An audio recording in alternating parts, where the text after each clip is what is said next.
سربراہ عوامی مسلم لیگ شیخ رشید کہتے ہیں کہ ان کے خلاف کیس کی سماعت کرنے والے انسداد دہشت گردی عدالت کے جج ملک اعجاز آصف کے خلاف پنجاب حکومت کی طرف سے ریفرنس دائر کر دیا گیا۔ میری زندگی میں پہلی بار ایک حاضر سروس جج کے خلاف ریفرنس آیا ہے۔ کہ ہم نہ 45 میں ہیں نہ 47 میں ہیں، اس لیے ہم دور ہیں، فاصلے پہ ہیں، خاموشی سے ہیں۔ Rest is the best. اور جج صاحب نے کہا کہ ریفرنس آ گیا ہے، اس لیے انہوں نے سماعت نہیں کی۔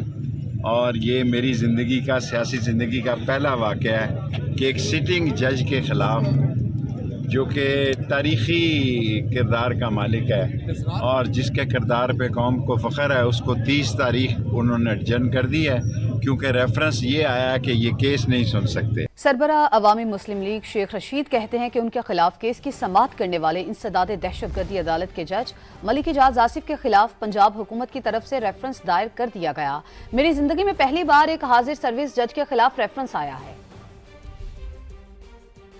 کہ ہم نہ 45 میں ہیں نہ 47 میں ہیں، اس لیے ہم دور ہیں، فاصلے پہ ہیں، خاموشی سے ہیں۔ Rest is the best.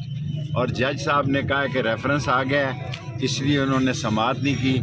اور یہ میری زندگی کا، سیاسی زندگی کا پہلا واقعہ ہے کہ ایک سٹنگ جج کے خلاف، جو کہ تاریخی کردار کا مالک ہے اور جس کے کردار پہ قوم کو فخر ہے، اس کو 30 تاریخ انہوں نے ایڈجرن کر دی ہے، کیونکہ ریفرنس یہ آیا کہ یہ کیس نہیں سن سکتے۔ سربراہ عوامی مسلم لیگ شیخ رشید کہتے ہیں کہ ان کے خلاف کیس کی سماعت کرنے والے انسداد دہشت گردی عدالت کے جج ملک اعجاز آصف کے خلاف پنجاب حکومت کی طرف سے ریفرنس دائر کر دیا گیا۔ میری زندگی میں پہلی بار ایک حاضر سروس جج کے خلاف ریفرنس آیا ہے۔ کہ ہم نہ 45 میں ہیں نہ 47 میں ہیں، اس لیے ہم دور ہیں، فاصلے پہ ہیں، خاموشی سے ہیں۔ Rest is the best. اور جج صاحب نے کہا کہ ریفرنس آ گیا ہے، اس لیے انہوں نے سماعت نہیں کی۔